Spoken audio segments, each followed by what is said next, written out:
Kaybolan seraplar nereye gider? Bölüm 1. Can sıkıntısı. Ben çocukken de bir tuhaftım aslına bakılırsa. Örgün eğitim kurumlarıyla henüz tanışmamışken, anneannemin evinde temel doğa ve toplum bilgisi stajımı tamamlamak üzereyken, aniden garip bir boşluğun içinde buluyordum kendimi. O vakitlerde kendi kendime de kolayca açıklayamadığım bu boşluğu tanımlamak için, insanların anladığı dilde yakın bir karşılığa geldiğini zannettiğim can sıkıntısı lafını seçmiştim.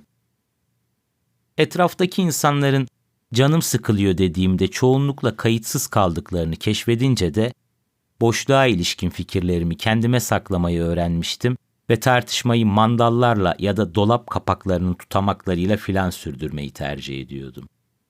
Şimdi keşke o yaşta bu kadar içime atmasaymışım diyorum.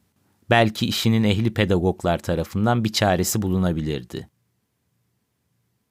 Mesele aslında basitti. Can sıkıntısına karşı yapılacak fazla şey yoktu.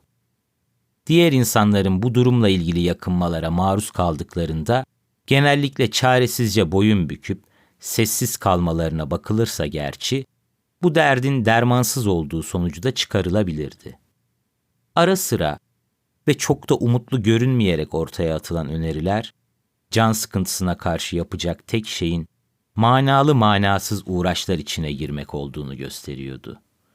Kağıdı katlayıp kayık yapmak, biraz hareket edip mekanı değiştirmek, parka gitmek örneğin.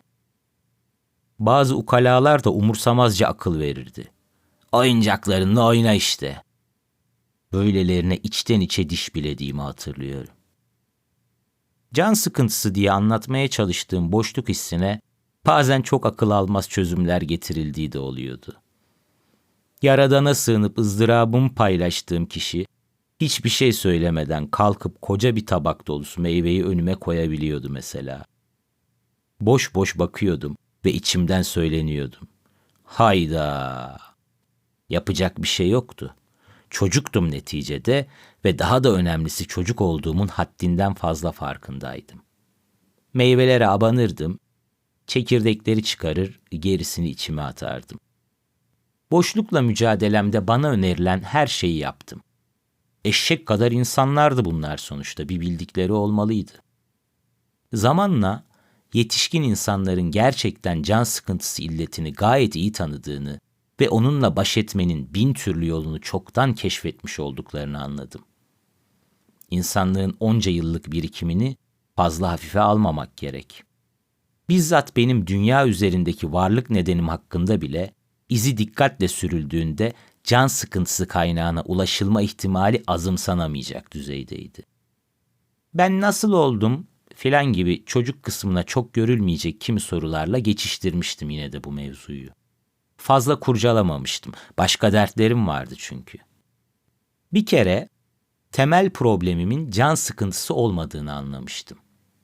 İnsanlara anlatmaktan vazgeçişimden önceki evrede kafam daha ötesine basmadığından can sıkıntısı deyip durmuştum ama değildi işte. Arada bir canım sıkılıyordu evet ama o zamana kadar tanıdığım sürüyle insandan daha fazla cephaneliğe sahiptim buna karşı kullanacak. Ben de korkak alıştırmıyordum elimi.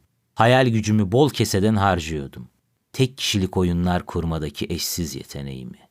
Can sıkıntısı kolay kolay musallat olamıyordu bile. Çok ciddi uğraşlarım vardı. Sabah kahvaltısından sonra dünya değiştiriyordum. Gerçek dünyada daha ilginç bulduğum durumlar, televizyonda ninja kaplumbağalar falan yoksa da kolay kolay dönmüyordum geri akşam yemeğine kadar. Bu durumda canım sıkılıyor olamazdı. O zaman neydi? 5 yaşındaki bir çocuk bu tür meselelere hiç bulaştırılmamalıydı esasında. Adını bilemediği konulardan muaf tutulması, yaş haddinden paçayı yırtması gerekirdi. Bu alanda yetkili bir merci olsaydı eğer, sorumlular görevi kötüye kullanma veya ihmalkarlık hasebiyle hiç olmazsa ihtar edilirdi diye düşünüyorum.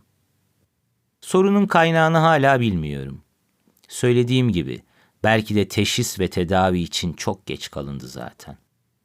Ama mesele biraz benim can sıkıntısına karşı seferber ettiğim güçler etrafında şekilleniyor gibiydi. Hayal ettiklerimin, kurduğum oyunların gerçeğe çok yakın olmasını istiyordum deli gibi. Ve sanki bunun bir yolu, bir gereci vardı, mutlaka olmalıydı ama bende yoktu o, eksikti. Bazen bütün sıkıntı dekorda gibi geliyordu. Bu dayanılmaz bir nesne özlemi doğuruyordu. Bende olmayan bütün oyuncaklar mükemmeldi. Hatta bazıları vardı ki onlarla her şey yapılabiliyordu. Tüm olanaklarımı zorlayıp nesnelerin uygunsuzluğunu olabildiğince devreden çıkardığımda her şey tamam olmuyordu yine. Bu sefer bazı hislerin ve daha soyut gereçlerin peşine düşüyordum. Yeni bir çikolatanın reklamı çıkıyordu mesela televizyonda. Çikolatadan ısırmalarıyla bir kaykayın üzerinde uçarak Ay'a gidiyordu elemanlar. Çikolata yiyerek Ay'a gidileceğini düşünecek kadar enayi değildim tabii. Ama belki eksik olan oydu. Peşine düşüyordum hemen. Amca krater var mı? Var. Çubuk mu istiyorsun, badem mi? Yok ondan değil, televizyonda reklamı çıktı ya. Şuraya bak, olanlar onlar. Yok mu? Kuduruyordum. Ağzınıza sıçayım diyordum her seferinde. Madem daha bakkallara gelmedi neden reklamını çıkartıyorsunuz? Bazı istismarcı piçler de çıkıyordu böyle zamanlarda karşıma. İçinden her şeyi tamam edecek bir eşantiyon çıkacağını sandığım dergiyi istediğim büfeci, eğer 200 metre ötedeki hastanenin kantinine gidip kendisine sucuklu tost yaptırmazsam eşantiyonu vermemekle tehdit ediyordu. Ve yapar doğrusu bu çocuğu, onu iyi tanıyordum. Sucuklusunu teslim ederken hınçla yere tükürüyordum.